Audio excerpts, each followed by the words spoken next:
All right, everyone, we're back. Yeah, we are. We're here to preview the big pay-per-view of this weekend.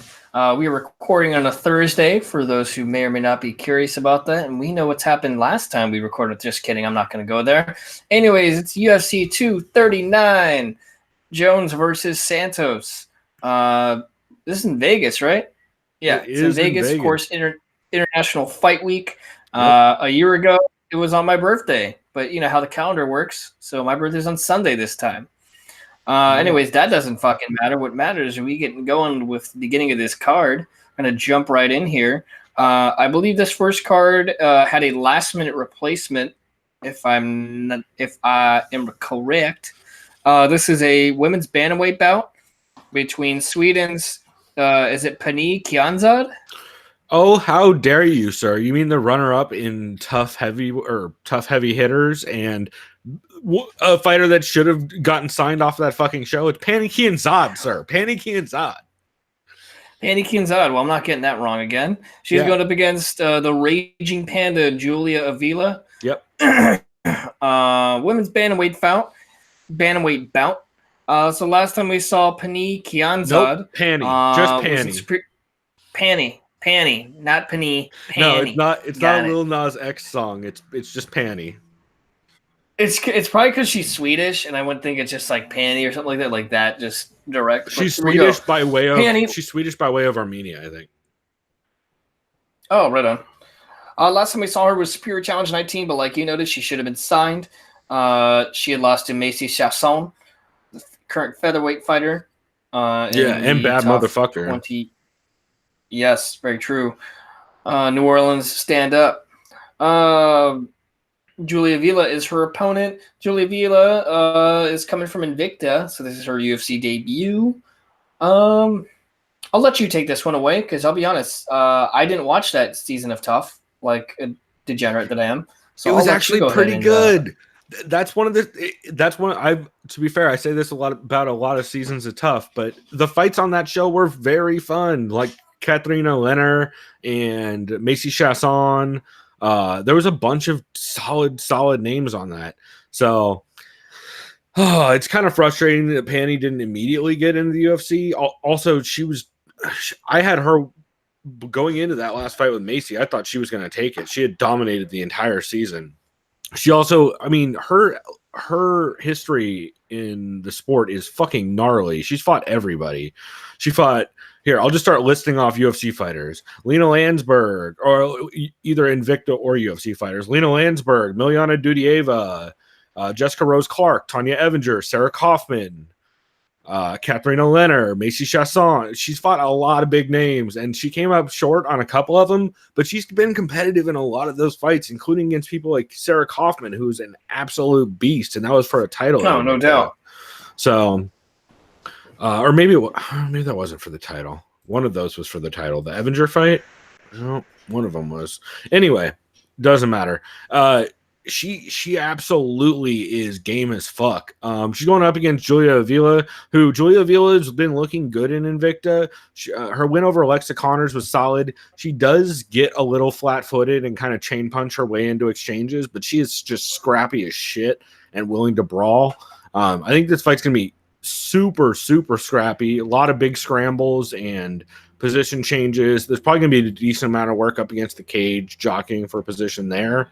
I think that's part of why I'm taking Panny in this. I think she's probably going to be able to get the underhooks more consistently in the clinch, and I think that, along with the plodding footwork of Avila's chain punching, I feel like Panny should be able to stick and pot shot her a little bit more cleanly.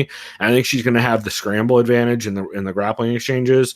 So I think a lot of this comes down to who wins the clinch exchanges against the cage, honestly. But I've got Panny just to get the underhooks, land the cleaner shots. If Panny ends up on top, I could see her getting a sub because she has very solid grappling. And she even almost hit an armbar on Macy Chasson. It wasn't all the way in, but it was pretty goddamn close. And just because Macy Chasson is a crazy, super long fighter and it is real flexible. She was able to get out of it, but it was pretty slick armbar. So I'm going Penny via decision, but I think a lot of this is going to come down to the clinch. I like your breakdown. It was thorough. I'm also going with Kianzad, mainly because she fought and was runner up against Mei Sasson, who's a bad motherfucker. So I know it doesn't always work that way with some style matchups, but I like this one. And in some other podcasts, I think they were kind of keen on Kianzad as well. So I like her in a decision too. So the odds for those curious. Avila is a minus 196 favorite to a plus 174 of Kianzad. Yeah, that blows my fucking mind. Panty was up to as much as plus 200 earlier in the week, and it's fucking crazy to me. Maybe I'm just not seeing some aspect of this fight that Avila is going to be able to take over, but I don't see the crazy like chain punching flurries of Avila giving Panty problems. I think the grappling is going to be extremely competitive, but Panty seems to dig underhooks way more consistently against the fence. So we shall see how it all unfolds. Anyways, this next fight is a welterweight bout between San Diego and Alliance's own Chance Rencounter, the Black Eagle, go up against Austria's, the Austrian Wonder Boy, Ismail Nardiev, if I said that correctly. Yep. Last time, Ismail Nardiev is record 18 wins, 2 losses. We don't have to say their records because MMA records could be overblown, but it doesn't matter. But it's kind of fun. Last time we saw Nardiev, he won a decision over Michel Praceres, who has looked like a fucking straight beast lately. And that fight was crazy. Yeah, so he's got a lot of momentum going in. I know a lot of people have been picking Nardiev. Rencounter, though, is always game. The guy has really good durability. He lost to Bilal Muhammad last year, but like I told you, he can go blow for blow, or at least he can take a lot of shots. He'll put a lot of effort in. He has some good jiu-jitsu is what I'd say he's known for, is his grappling. I think he's good off his back. His last fight, he sunk a rear naked choke and won in the first round against Kyle Stewart just this past January. Yep. So Nardiev, he's kind of more like just a volume puncher, right? He's just all about that violent kind of fighting. Yeah, Nardiev is an interesting dude. He's a little bit more, I would say, like conservative when it comes to the dudes coming out of ACB. He's not all fucking takedowns and spinning back kicks. He works behind he has pretty good cardio. He had crazy takedown defense and cardio against Praceres, and he has some nasty kicks. There's some highlight reel knockouts on that dude's record. Yeah, I think it says spinning wheel kick. Yeah, and he works behind some long straight punches pretty well. Yeah, that spinning heel kick, he fucking iced a dude with. And then he followed it up. It was nasty. I'm honestly in this one, like Rencounter is also very solid. He throws a really quick, hard 3-2 a lot.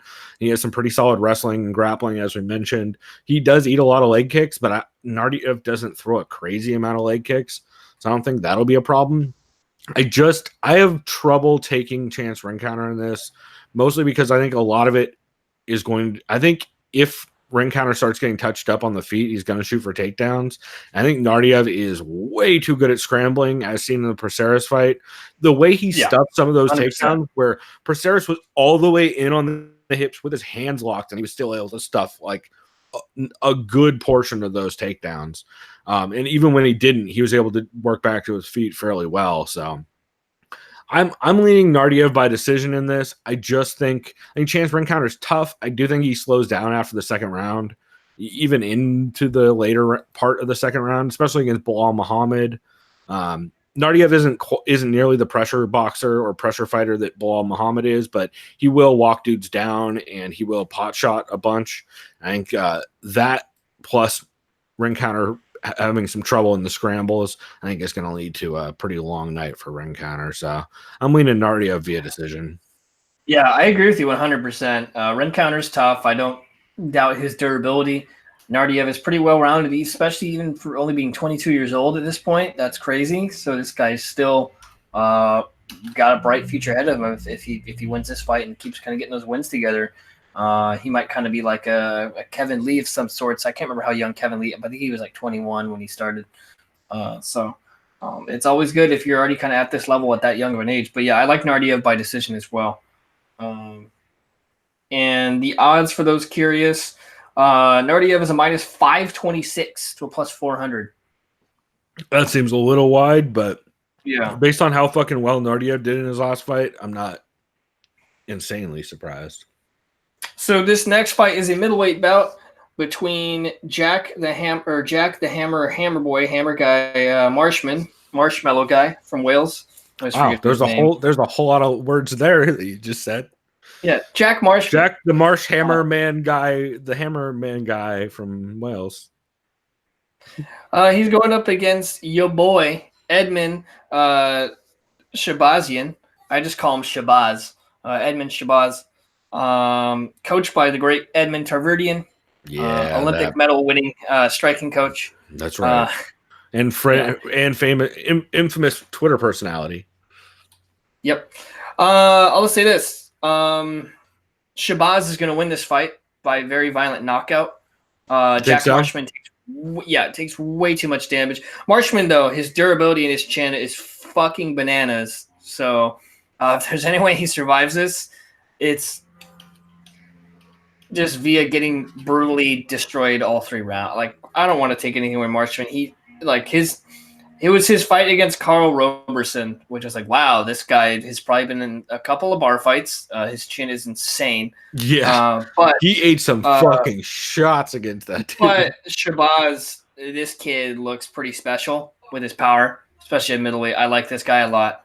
I'm not taking anything away from his coach because there's nothing I'm going to credit him for, except good on you for finding a diamond in the rough in Shabazz. So, as long as Edmund Shabazz can get some wrestling, some grappling training in there, I think this dude's got a good future, especially for only being 21, in all honesty. So, I like this kid a lot.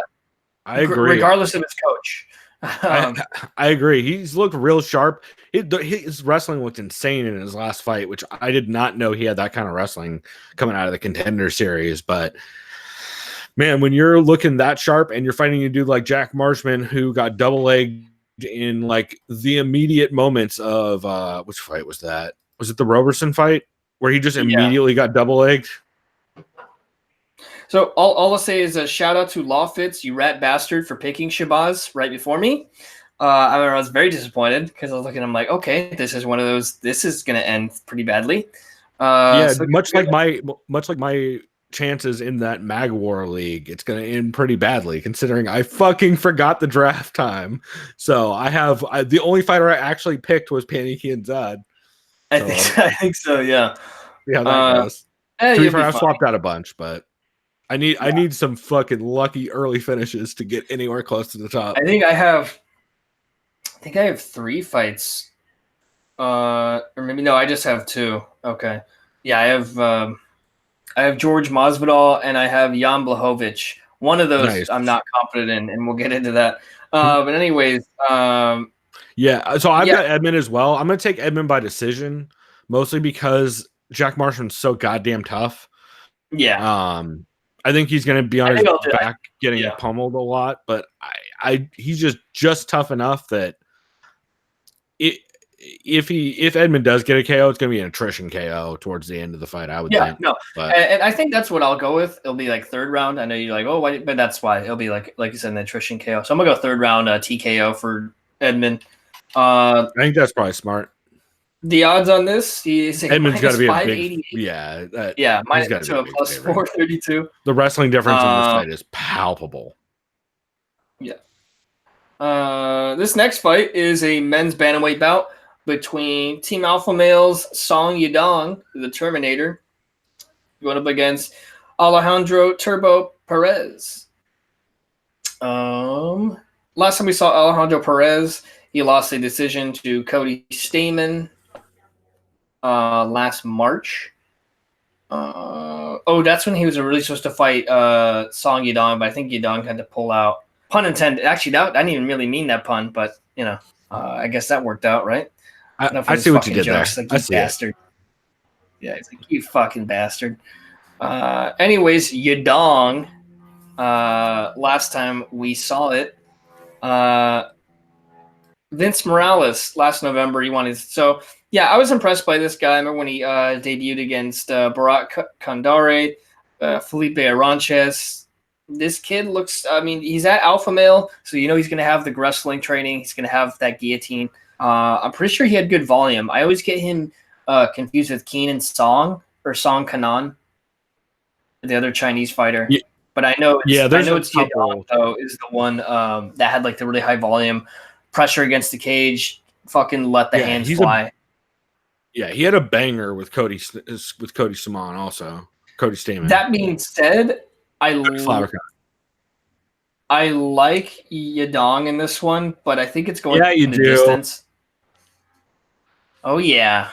You're like, bro, Pride Month's over. Pride Month's never over, dog. Yes. But no, I like him in this one via decision. I think it's gonna be a really fucking good fight, though. A lot of shots landed, I think, for both fighters. I think it's gonna be one of the better prelim fights. But I like it's gonna be a straight banger. I like the Terminator though, via decision. Yeah, I do too. I think the volume and pressure of Yadong is gonna cause trouble for Alejandro.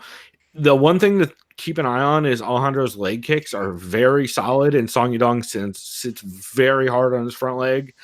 So that's something to keep an eye on. But I think Song Yadong is just going to walk him down over and over again and throw crazy volume and heat. And that is a tough fucking out. So I think unless Alejandro Perez can land some hard, clean counters or can really beat up the front leg of Song, I think it's gonna be tough out. I agree. My dong does sit hard on my front leg, so nailed it, bro. Let's see nailed it. The odds for this. For those curious about Yadong, he is a minus 217 to a plus 189 of Perez. So that's about where I put that. Maybe a little wide, but I'm not mad at it. This next fight is a women's strawweight bout between Claudia Gadelha and Randa Marcos. Last time we saw Claudia Gadelha, she lost the unanimous decision to Nina Ansaroff. Last time we saw Randa Marcos, I believe she submitted Angela Hill. Oh, yeah, via armbar. I remember, I don't know if that was just like the pot calling the kettle back thing when Angie Hill was tweeting all this shit talking, whatever. You can call it whatever you want. People like to talk shit on Twitter, and yeah, shit happens, whatever. I know Reddit loves to hate on Angie Hill for some reason.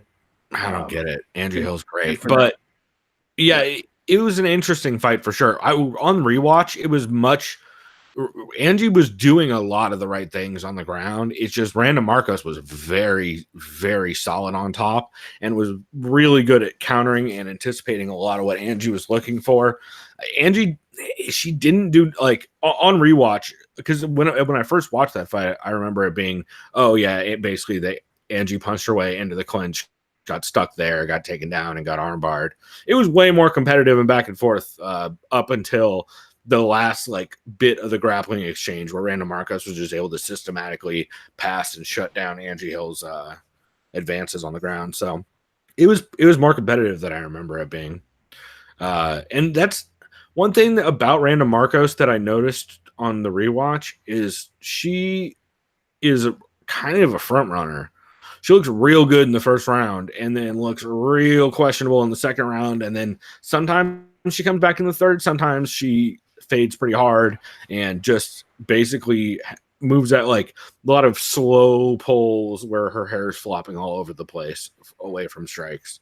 So I don't know. And for that, I was going to say, because of that, that's why I'm taking Gadelha. She's going to win the last two rounds. I like Marcos's approach, and she's going to look great early. But I feel like Gadelha is going to have the advantage in the grappling department. Is going to get kind of more of those like clinch, kind of hip toss throws, some judo shit, which I know Gadelha likes to. Or is Gadelha the one who kind of just goes in the double? I think she shoots for the double. I might be thinking of someone else. I know Randa likes to work a lot of tosses and trips. Okay. So you know what? This could be more that even whole than I thought. division But kind of does. But yeah, I agree with your read on that though. I think Gadelia most likely will be able to shut down because I think Randa Marcos, as soon as she starts getting touched on the feet, is going to start trying to push her grappling game. She might even start just out the gate try to push her grappling game. After she throws, she might try and punch her way into the clinch and into a trip. But I think I would imagine that Randa. I don't see a way where Randa doesn't try to exchange on the ground at some point in the first. And I think if Claudia Gadelia can stop those transitions and stop the takedowns and forward pressure of Randa Marcos on the ground, I think she 100% slows down Randa Marcos to the point where she can start kind of dominating her in the second.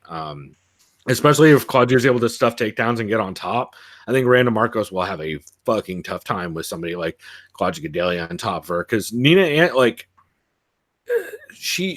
Randa hasn't looked great against people who can get her down. Even in the Nina Ansaroff fight, the people who have gotten Randa Marcos down when they've gotten her down do not have nearly the solid top game that Claudia does. So, yeah, I agree. So for those curious on the odds, Gidey is a minus 250 to a plus 211 over Marcos. and you got Claudia by decision on that? Yeah. I think I'm actually going to take. Let's see, if you take Marcos, that's not a bad pick. No. Yeah, I guess I'm going to go decision. But I would not be surprised if we saw Claudia take over late in the second or in the third and really start putting it on Marcos to the point where, like, if Marcos gets stuck on bottom, especially in any kind of dominant position, I think Marcos is not going to have much of an answer for it other than panicking. Marcos is tough as shit though, so I'm going to go decision, but I would not be surprised by a late, like, third round ground and pound attrition ref stoppage. Yeah. I could see that as well. It should be interesting. Should be a competitive one. Next up, we have a card is really well matched. Yeah. That's what makes this fun, choosing some of these. Unless it's like totally 50, but I ain't doing that coin flip bullshit.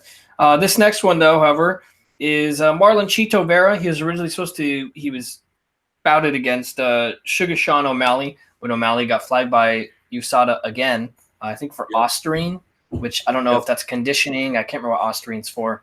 Osterine is anabolic, I believe. Oh, fuck. Oh, well, that's not good. So it's the same shit that Tom Lawler and Frank Mir popped for.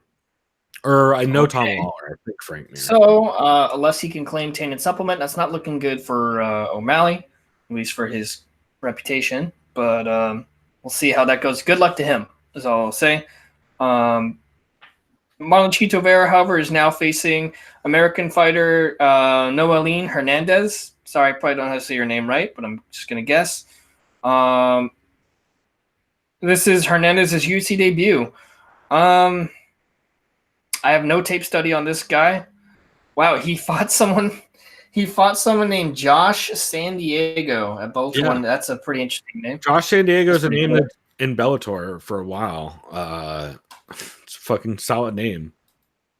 Yeah, that's pretty great. At least his parents didn't name him Diego San Diego, unless they probably thought of it. But, that would be not great.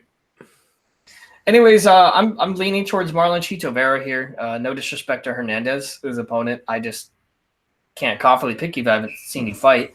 I have seen Chito Vera fight. He's one of the toughest bantamweights in the world. The guy always is down to trade leather, whoever. I mean, look at this fight against John Lineker. John Lineker, rest in peace to your UFC career. I'm sorry that it ended so abruptly. But may you find success in Bellator or maybe Ryzen.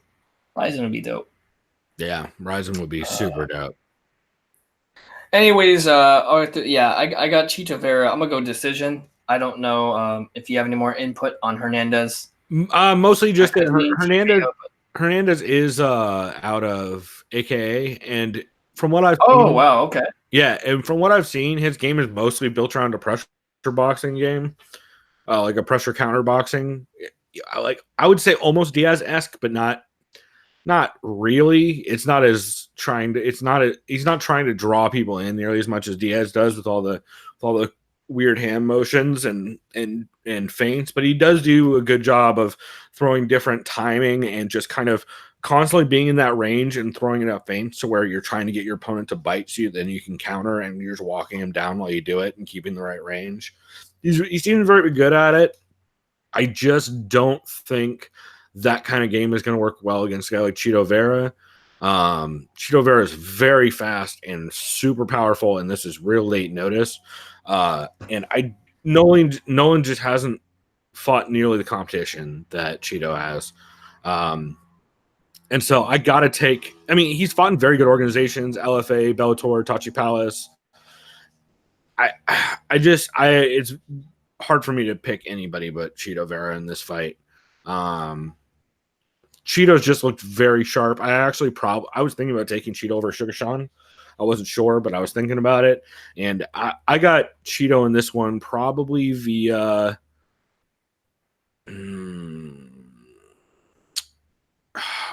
I have him finishing in the second probably. It takes Cheeto a little bit to warm up.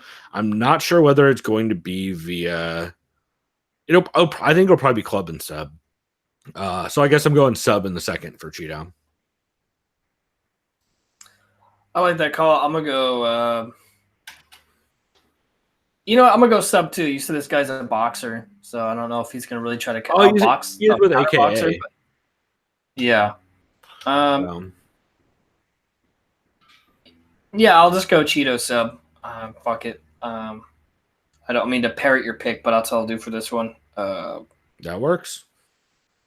And the odds are all over the place because so I'll just go with this one. Cheeto's a minus 528 to a plus 422. So take that as you will. Yeah, it doesn't necessarily. This next fight notice and everything is a men's lightweight bout between former Strikeforce lightweight champion Gilbert Melendez going up against the United Kingdom's Arnold Allen, who I believe is undefeated in the UFC. Last time we saw Gilbert Melendez, El Nino, he won a decision. This is Submission Underground. Okay. That was the last time we saw him. Saw him in a grappling bout over Pat Healy. Yeah. Before that, he is on a 4-fight skid, but holy fuck, look who he's fought. Oh, this is dating back to 2014. Oh, yeah, because he had a suspension. That's right. Okay, but his last recent fight, he got almost his leg kicked in half by Jeremy Stevens. That was really nasty. For that, yeah, he's fought Barboza, Alvarez, Pettis. So, yeah. Melendez has fought the who's who of lightweights pretty much. Arnold Allen is still, I guess, a prospect. He's 25 as a featherweight. I imagine this is at lightweight. I doubt Melendez can make featherweight at this point. Anyways, last time we saw Arnold Allen, he won a unanimous decision over Jordan Rinaldi. He was a decent striker, pretty well-rounded. Before that, he had won. He submitted Mads Burnell, who's been on a run. Shouts out to Jack Slack, who had a lot of praise for Mads Burnell and his recent success. Yep.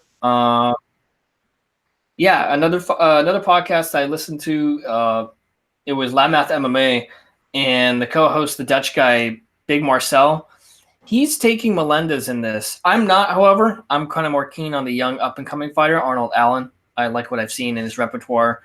He's pretty well-rounded. I like Allen by decision because I think Melendez is just so fucking tough. Like, he survived Jeremy Stevens. Like, come on. Yeah. And Melendez still has that fight IQ. So Melendez will probably have some success in this fight against the younger fighter.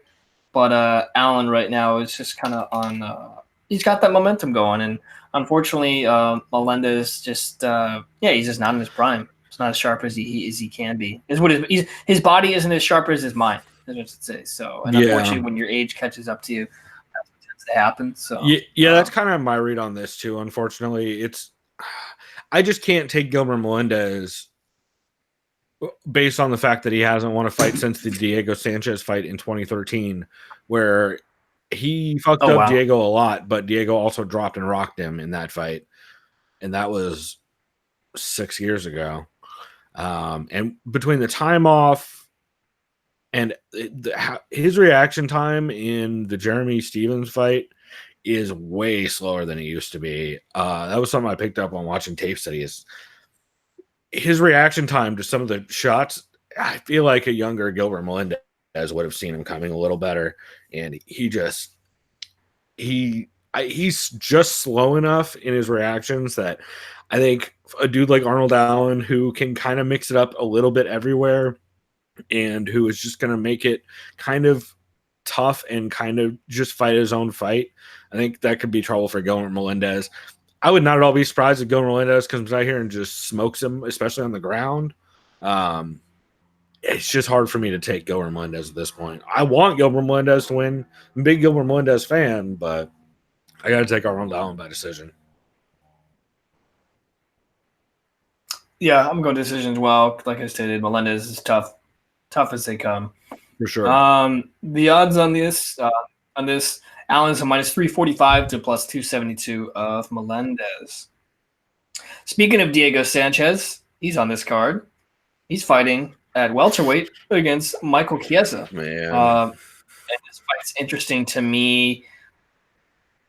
I forgot who brought it up. It might have been Loudmouth, but yeah, it was the same guy, Big Marcel. He's taking Melendez. He's also taking Sanchez, but based on that Sanchez has never been submitted and that he loves his jiu-jitsu and submission defense. I don't really know how to pick this. Like, I'm leaning towards Chiesa because I know he submitted Condit. I don't know how Condit's jiu-jitsu compares to Diego Sanchez, or at least Sanchez on the defensive front. What are you thinking? I'm leaning Chiesa, but I'm not really sure. I could see where some people are coming from as far as like wanting to pick Sanchez, but I don't know. I think I'm still going to stick with Chiesa because I just can't. Sure, Sanchez looked great against Gall, but you're comparing Michael Chiesa to Mickey Gall. No disrespect to Mickey Gall. He's still kind of on his way, I feel like, or I don't know. Yeah, the problem I have with this fight is everyone is very high on Diego Sanchez again, out of nowhere, seemingly, mostly off of the Mickey Gall win, where I know a lot of people are discrediting this, but from all accounts, Mickey Gall had his kidneys shut down during that fight. That's right. And did not look like regular Mickey Gall. Yeah, he gassed in the first round. Yeah, and then the other win that Diego Sanchez has is Craig White. Before that, like, and I heard a lot of people saying, Michael Chiesa isn't going to be able to put away Diego Sanchez. I feel like people don't remember Matt Brown and Ali Quinta straight smoking Diego in a round back to back, and that was not that long ago. No. I get that everybody likes Diego Sanchez. I like Diego Sanchez. I think he's fun and wild as shit, and his fight style is super dope. But Chiesa just fucked up Carlos Condit really handedly, like a couple months ago. Yeah, Chiesa is one of those cases, again, you go up in weight class, and you really could have turned into something else because less weight cutting, less damage to yourself. So yeah, he looked great at 170. I'm sticking with Chiesa, and Sanchez has never been submitted. Fuck it, I'll just go decision Chiesa, I guess. Chiesa round 3, what was it? I think he'll have No, I'm going Chiesa decision. Oh, okay, gotcha. So I think I'm going to take Chiesa via TKO in the second. Mostly because I think Diego Sanchez is going to get absolutely stuck on bottom on this fight, or just have all the takedown stuff and get picked apart at range. And Chiesa, while Chiesa's striking is not at all like pretty looking, dude does fuck people up, and his clinch game is real nasty. And I just don't see. I would be very surprised if Diego Sanchez gets on top of Michael Chiesa in this fight for any extended amount of time and does anything significant. So I'm going to take Chiesa TKO in the second, but probably just off of attrition. And I would not be surprised to see Chiesa in while walking Diego down, grab a tie clinch, smash him with a knee, and then follow up with ground and pound or something along those lines. Also, kicks. I could vision that as well. Yeah. Yeah. I think it's a very tough out for Diego. Yeah. Should be competitive though. Maybe early on. We'll just first round we'll is gonna see. be first round is gonna be very telling. This next fight is gonna be very telling. I'll be honest. This one of the I don't want to go as far as say easier fights for me to pick, but in my opinion, it is. We got Luke Rockhold making his debut at 205 pounds. Go up against light heavyweight veteran Jan Blachowicz. I got Luke Rockhold in this pretty easily. And I know some people are saying, "Oh, he leaves his chin up."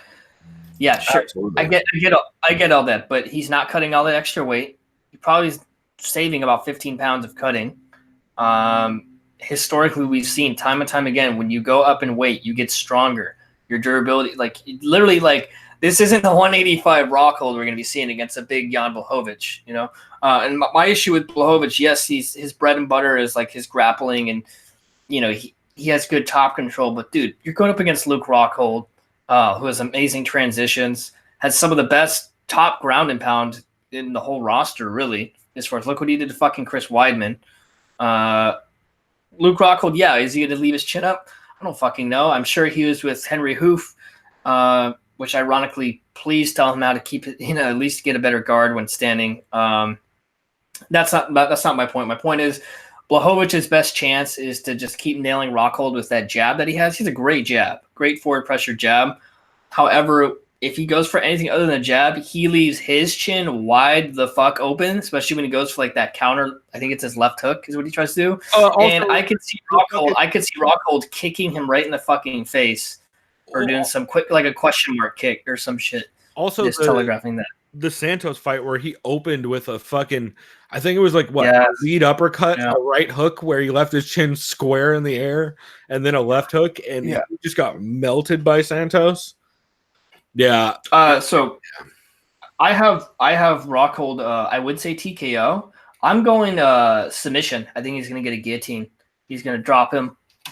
Just get top control. Just think of guillotining, and then just what is it? When you go backwards on the guillotine, when you sit on your butt, I can't remember what kind of guillotine. You just get the body locks in. And no, I got Rockhold by submission. I'm going round 2. I think the first round's gonna be them feeling each other out. Can Blachowicz knock him out? Of course, and I have him in flex on fantasy for that reason. I'm not putting him on contract. Fuck no, but I got Blachowicz in flex just in case he catches Rockhold. And but no, Rockhold is gonna look fucking great potentially at 205. He's going up in weight. The dude has the skills, so we've seen what he can do. So maybe this might be a career renaissance for Rockhold, even though he's 34. The dude clearly looks like he keeps himself in good shape. So we'll see. I'm excited about this fight. I've never had anything against Rockhold. He's an exciting fighter to watch when he gets things kind of turned up a notch. So it'll be interesting to see. And it'll be interesting to see how Blachowicz deals with someone like that with a lot of different skills instead of someone who just goes forward and just tries to swing your fucking head off. So what do you think? Yeah, that's kind of my read on this too. Is I don't know how Blachowicz wins this without just jabbing the shit out of Luke Rockhold for 3 rounds, and that's a tall fucking order against someone who Jan Blachowicz, when he gets clipped, almost always will try to push a takedown afterwards. And if he does that against Rockhold, I agree with you. I think he either gets his back taken and subbed or gets guillotined. This will be very telling for where Rockhold's chin is at, because I do think he's going to get clipped a bit in the beginning of this fight. Also, another thing to keep an eye on is his shin, which keeps opening up because all the scar tissue. Oh, yeah, that's right. And I think if Blachowicz can just work leg kicks and a jab, I think he can probably win this fight. I just don't have any faith in him to do that for 3 rounds against a dude who's going to be throwing power kicks at his body for a lot of the fight. So yeah, I gotta take Rockhold. I think I'm gonna take him.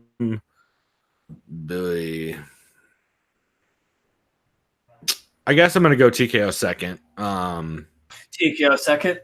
Yeah, I don't really have a good read on how Rockhold finishes this fight. I don't have a good read on what this fight's gonna look like, really, because I like that call though. Yeah, I was gonna say because of the ground and pound. So I think you're right. I was calling guillotine, but no, I think that's the best bet, really. Yeah, I think if Blachowicz at all gets stuck on bottom, I think Luke Rockhold immediately gets to mount and just drops elbows until it's done. Isn't Luke Rockhold like 6'4"? He's fucking huge, or 6'3". He's a big guy. So, but more than that, his top game is fucking crazy. Like that dude is. People use this phrase a lot, but that dude is the example of just a building sitting on your chest when he gets on top. I'll say this: if and I'm not going to go as far as people matching on Rockhold against Jones. I'm not going to go that far. But if Rockhold's chin is good and say he has more power, and he can keep his guard up, and say he gets on a street, I could see him fighting Jones or whoever the champion is at some point. Of course, they can market that fight, and it's not out of the question that he could hang with someone like that based on the skills that he has. Not his fight IQ, but I'm saying like literally his skill set. So it'll be interesting. Good luck to Luke Rockhold. Looking forward to his debut. I think it should be cool. It should be interesting. Good luck to both of them. I think this is going to be a big. It's a big statement for Jan. There's a big statement for Jan either way. The odds on this: Rockhold is a favorite at -227 to +188 over Blachowicz. That seems a little wide, but I get it. This next fight, you can call one it of two ways. Yeah. So Ben Askren going up against Jorge Masvidal. Everyone's been saying this. Either Askren takes him down and either wrestle fucks him for the 3 rounds, which is very, very likely, or I should say likely. That's no disrespect to George, because what's also likely is George has his striking and distance management on point with the switch dances. Ben can't use his footwork to match with the pace that Masvidal puts on, and Masvidal clips him and knocks him out. Can he knock him out? Of course. We saw what he did to Darren Till on that feint switch to a left hook, which was just beautifully done. That was insane. Askren's chin is fucking granite, so I could see this going to distance too. This is an exciting fight. I think it comes down to the footwork. I think it comes down to if Askren gets underhooks and if you could trip Masvidal going backwards. But like I said, it comes down to Askren's footwork going forward and that pressure. Can he avoid the big power shots from Masvidal and that mean jab that Masvidal has? And can Masvidal scramble well enough? Because we know what Askren could do when he gets a hold of you. Dude's probably got one of the tightest grips. That being said, I like Masvidal in this. I really do. I think he's going to be smart enough to just use his better footwork to keep away from Askren. And I think he's going to just be able to jab Askren. Is Askren going to take him down? Yeah, I think that will happen. He will take him down. Will he submit him? I don't know. I for some reason, I see George doing some crazy shit getting out of I don't know. I think it's one of those. Either way, I think it's fair to say whoever wins this gets the next title shot. Well, should. Okay, if Askren wins, he does no matter what, regardless of Colby. I think Masvidal, because Dana clearly Masvidal has equal claim at that point. Yeah, but knowing WME, goddamn well they'll. I don't know if Usman is hurt right now. I have no idea what's going on with him. I don't know if I think he's hurt. Last time I checked, he's recovering from surgery, but he's back in the gym. So what's going to happen is if Askren wins or Masvidal, they get the title shot against Usman. If they don't want to do that, they'll just have him fight the winner of. Actually, if Robbie wins, no, he doesn't get a title shot. If Colby wins, who knows? Who knows? It's interesting where both of these, how important both of those fights are. I could see them doing Masvidal versus Colby though. I saw an interview with Masvidal and Brett Okamoto. Great interview. He asked him, "How's your relationship with Colby?" He's like, "Oh, it's great. We're still really great friends." He's like, "Did you help train each other?" He's like, "Kind of." Basically, he was saying, he's like, "Yeah, we both talked to each other. He said we would both fight each other for the belt. It's business. He's like, out of all the people that I'd want to punch in the face, Colby would be the one I'd want to least punch in the face. But what he's like, but then we know we're both making money, so we do it for the business. So that's what he said. You know what's funny is I still am not convinced they're still friends because they both are saying they're good friends, but Colby has said that he didn't train with Masvidal at all for this fight. Yeah. No, I know. Yeah, and Masvidal is saying that he did, which means that they're probably not talking a lot. Maybe they're just fucking with everybody. Who knows? It's quite possible. I think knowing them, I don't know if they're. I think they might be throwing people off guard, but I think what it really is I think they're both probably still great friends, but I think the reality is they understand that they probably going to be fighting each other very soon. Yeah. And I think that's what it is. Like why? Yeah, that has to be it. They realize they're probably gonna be fighting each other next. Like they know they're thinking in the back of their mind, and they're like, why are we training against each other when we're probably gonna fight each other? And that's my opinion. Yeah, that's not a bad. And it would make sense that ATT would basically just split. No, I'm telling you right now. That's why Colby's probably been away. You're right. That's why he hasn't been ATT. No, that has to be it. They're probably. I think you're right. That's what they're gonna do. They're fighting each other next. That's what they're gonna do. Especially if Masvidal wins. Only if it's for the belt, though. So, like, I think they're going to fight.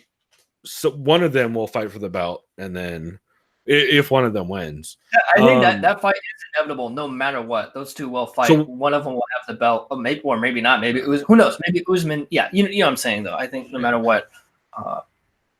What method do you have for Masvidal on that? I got him. I want to say decision, but no. He's going to get knockout. I'm going round 2. I think Askren's going to it's going to be one of those where Askren dominates the first round. Askren win the first round. He'll get the wrestling. He won't gas out, but I think Masvidal is going to catch him with some knee coming in. I know that sounds so stupid to call something like that, but to be fair, Askren got blasted with an uppercut in the second against Robbie Lawler. No, I got Masvidal in the first, rather. I got Masvidal TKO round 2. If it goes to decision, I don't see Masvidal winning a decision. Unfortunately, there's no way unless he just like point fights. Yeah, Masvidal has a history of losing close decisions. Can Askren get a sub? Yeah, I'm sure he can. Not against I don't think against Masvidal. If Askren wins, it's to be a dominant decision. Like Askren will just like Masvidal was saying. Oh, he's like, how do you see Askren winning this fight? If he's like, oh, basically his face is going to be in my crotch, and I'm just going to be on my back the whole fight. You know. Basically, yep. And so couple things on this fight. Number one, I saw footage just today, I think this morning, where Masvidal was working on wrestling with Yoel, which is very scary. Yeah. Scary. It's something I didn't think about, but yeah, of course that's what's happening. Of course that's who he's been training with. I didn't think about that at all. But Masvidal got wrestled pretty fucking bad not that long ago by Damian Maia, and Damian Maia does not have a quarter of the wrestling ability of Ben Askren. Yeah. And Masvidal, the way he gets up, it's a lot of standing up against the cage, which is Ben Askren's favorite shit, because he'll just Habib a motherfucker. He'll just keep letting you get up, trip you back down, go to the fucking backside control, work ground and pound that is not even that heavy, just to get you to stand back up, to trip you down again. I think Askren over 3 rounds just does. I think Dana White would rather watch flies fuck than this fight by the end of it. I have a feeling.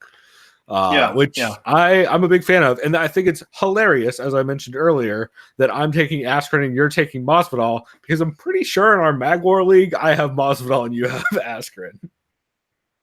Oh, in the main one? In the MMA community one? Yeah, it's funny. But it's also funny. In the new league, in the quarterly, I have Masvidal. He was my second round pick. Yeah. To be fair, I have Masvidal in the Magwar League because I think if anyone gets a finish in this fight, it's definitely Masvidal. I don't see Ben Askren finishing Masvidal despite how many punches he lands. Because Masvidal just keeps getting back up, and I don't think Ben Askren's going to commit enough to try and take the back. But yeah, I just see this being against the cage, Ben Askren having double underhooks or a body lock and just constantly working that trip takedown and then pounding out the left hand while handcuffing the right, or vice versa, over and over and over again. So yeah, I got Askren by decision, but I think I'm very excited to see this fight either way. As am I. The odds, Askren is a -204 to +171 favorite over Masvidal. Yeah. This next fight, the co-main event of the evening, the women's bantamweight title fight between defending and reigning champion, double champ, whatever the fuck you want to call her, Amanda Nunes, going up against Holly Holm, the former bantamweight champion. I'll be honest right now. I like Amanda Nunes in this 100%. Come on. the fuck she just did to Cyborg. That was insane. I don't think I've ever seen Holly Holm get knocked out, but if there's ever a fight where she's going to get knocked out, it's going to be this one. Yeah, even more so than the Cyborg fight. The only success I could see Holm having is if she's able to just use her Jackson shuffle as a, who the fuck called it? Probably. That sounds like a very Jack Slack kind of term. I think it was him, but if he said she just has to keep distance just constantly, and her cardio for 5 rounds, could she keep that up? You know, that's the big X factor. Nunes has shown just kind of ish over and over again her 5-round cardio is totally fucking there. Yeah, and can Holly Holm ish her way to victory? And can Holm catch Nunes? Of course, dude. Anyone could get caught with a fucking head kick. Yeah, but I don't. But Nunes isn't Rousey as far as her striking and giving herself, leaving her head that open. I think Nunes is too fast for the boxing. I remember when Nunes fought Cyborg, I won some money off a friend of mine. And yeah, everyone was on the Cyborg hype, but I was like, dude, that you and Cyborg's I both never had fought a Nunes boxer going into that fight. Yeah. I was like, no one's ever fought. Yeah, no. So I like Nunes in this 100%, and I like her by knockout. I think it's the first time Holly Holm gets knocked out in the UFC. What round you leaning? Is it probably going to decision? Yeah, it's probably going to decision, realistically. Because, dude, Holly Holm's tough as fuck. She survived bombs by Cyborg. So, yeah, it's probably going to decision, but I like knockout. And it'll be late. It'll be round 4. It'll be one of those. Yeah, because Holly Holm's tough. She's super, super durable. Like, she's only ever really been rocked in a fight once, and that was Jermaine Duran to me, at least from what I remember. Although she was getting beat up by Raquel Pennington a little bit in their fight. That's another fighter too, Jermaine Duran to me, who I think she's gonna be getting a title shot pretty soon. But she's still very fucking good. She's fighting somebody. Yeah, dude. I don't know why people think Aspen Ladd is gonna win that fight. I think that's a fucking crazy read from them. Yeah, I chose Jermaine Duran to be in the draft. I just love everything she has on the feet. Her just I feel like she's like Holly Holm, but just with more power. And she's not afraid to step into range, unlike Holly Holm. Yeah. So look out for Jermaine Duran to me getting a title shot, probably regardless of who wins this fight. I'm just saying who knows if she ever gets Aspen Ladd. Who knows if she ever gets a title shot again though, because of that fucking 145 title. Yeah. Well, as long as she stays at 135, I think she's okay. She's out of Cyborg's reach. There you go. So my read on this fight is I'm also taking Amanda Nunes, and mostly off of the Valentina fight, especially the second Valentina fight. Amanda Nunes is very fucking hard to hit, and she has gotten very good, especially against. I think she does the worst. I think she does much better against Orthodox fighters than she does Southpaw fighters, which is why I thought the Valentina Shevchenko fight is going to be the most telling in this. And the only thing Valentina really landed with any kind of significance was she caught Amanda early on a little bit off guard with a Superman punch, and then she was able to consistently land on Nunes off the clinch break, kind of like DC Stipe, but without nearly the power.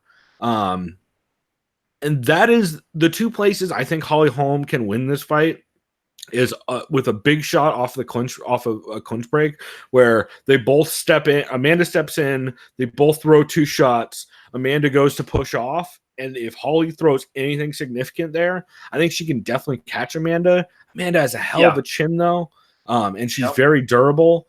The other place that I think Holly Holm can have success in this fight is to make it the ugliest shit of all time and just put Amanda Nunes against the cage the entire time, like she tried to do Cyborg. It didn't work against Cyborg. I don't think it'll work against Nunes, but I think that's Holly Holm's probably best bet, is to just immediately try and Jon Jones this shit, get a over under, walk her to the cage, hold on to her, and throw meaningless shots to the body with your hand or very weak knees, and just rinse and repeat over and over again to try and take some of the sting out of Amanda Nunes' shots. And I even then, I think Holly Holm might still lose that fight off of not landing anything significant outside of that. For Nunes, I think Nunes showed 2 things in the Valentina fight. Number one, She is pretty good at just constantly hitting that outside leg kick against Valentina over and over again, and she did a really good job of feinting a ton. I think that's going to be a big key to the Holly Holm fight, is if she can just continually feint and kind of keep the pressure, but just constantly feinting, half speed jabs followed by big quick shots, and just kind of make Holly constantly because Holly will get walked back against the cage over and over again in this fight. It's just because Amanda is very good at cutting off the cage and also kind of corralling fighters, which was something that Cyborg had a little bit of trouble doing with Holly. Is every time she tried to corral Holly into a corner against the cage, Holly was able to slip and kind of get an angle and step off to the side. I think Amanda's going to be a little bit better at that, and especially with the leg kicks, kind of constantly keeping Holly in range. One other thing that Amanda does get clipped on the left side, or on her right side would be Holly's left hand, a decent amount. That was the punch that over and over again Valentina was able to land, is that left hand. And especially at the end of flurries, similar to the clinch break, it was almost always the left hand that would land. So that's something to keep an eye on. I just think that it's going to be a tall fucking order for Holly Holm to get anything out of this other than a decision loss. I think Amanda Nunes probably does not finish Holly. I think Holly's too tough, and Holly's not going to engage in the kind of fight that will get Nunes an early finish. And especially since they're not. If Holly was orthodox, I would think Amanda would probably get a quicker finish because it opens up that low calf kick a lot more from the power side. So I got Amanda by decision. I do think if they scouted this fight correctly, because of how open Amanda seems on that right side, I think if Holly Holm goes for the Jorge Masvidal, Darren Till knockout, she might get that shit. That is like Holly doesn't do those kind of blitzing attacks though. Not blitzing attacks where it's not coming in with straight shots and then circling immediately out. Whereas this is more of a stance shift and then a giant shot over the top. I think if she does that, she has a shot to really land something significant on Amanda. Same with the left high kick off of breaks, like she hit Ronda with. But I don't have enough faith in Holly Holm to put out enough volume to win enough rounds. And her putting Nunes out would surprise the shit out of me. So I got Nunes via decision. I like it. The odds on this one, Nunes is a minus 417 to a plus 333 of Holm. That seems wide, but I understand why. Yeah. And this brings us to the main event of the evening, the light heavyweight championship bout. Defending champion Jon Jones, John Pico, whatever you want to call him. I don't give a shit. Going against Thiago Santos, a.k.a. the Sledgehammer. So Santos, no disrespect to him, he's looked good so far when going up to light heavyweight. His only shot here is he has about 2 rounds to win this fight, maybe about a round and a half. His IQ, he's a good kickboxer. He's got nasty lip body kicks, could open up Jones, but he hasn't fought someone as big, as tall, as lanky as Jones, someone who's going to be throwing those teeps at Thiago. Thiago's going to have to be able to brush those off, anticipate those. Thiago's just going to be pressing forward and trying to knock Jones' head off. Has Jones ever fought someone like that? Not with the power of Santos. I know Gustafsson was good at that when he put Jones against the cage, but Jones' IQ, whenever he senses danger, he just flips the switch, man. He either shoots for a single. What he usually does, he gets the underhooks, gets that clinch, which he's arguably the best at, gets those really crippling knees to the solar plexus. I just envision this. What's going to happen is Santos, I don't think he'll be able to clip Jones. I think Jones will be a little too quick for him. I think Jones, if he does get clipped, and Jones does have a good chin, he just goes to the clinch, knees the fuck out of Santos. I think he drops him at the end of the first. If not that, I have Jones by TKO. He'll get like full mount and actually, you think first? I think he's gonna get sub. He's gonna go sub. He's getting sub first round. Jones. Yeah, I'm not mad at that pick. Especially, I heard somebody, I forget who. I think it was on the Between Rounds round table. Maybe it was Rob Tatum. I think he called Jones via guillotine, kind of similar to the Lyoto Machida fight. I'm not mad at that call, especially since that's the problem I have with this is Thiago Santos will, I hope he just comes out and throws like a fucking wild man because that's his best shot. It'd be fucking entertaining if he wins this fight. It would. I mean, they'll run it back, but it'd be entertaining. Yeah, the problem I have is if he just comes out and starts winging shots, it's not going. It opens up number one, walking straight into the clinch with Jon Jones, which is what he prefers. Or say he clips Jon Jones at all, I think Jon Jones just shoots a double leg, gets on top of him, and starts grounding, pounding the fuck out of him with elbows immediately.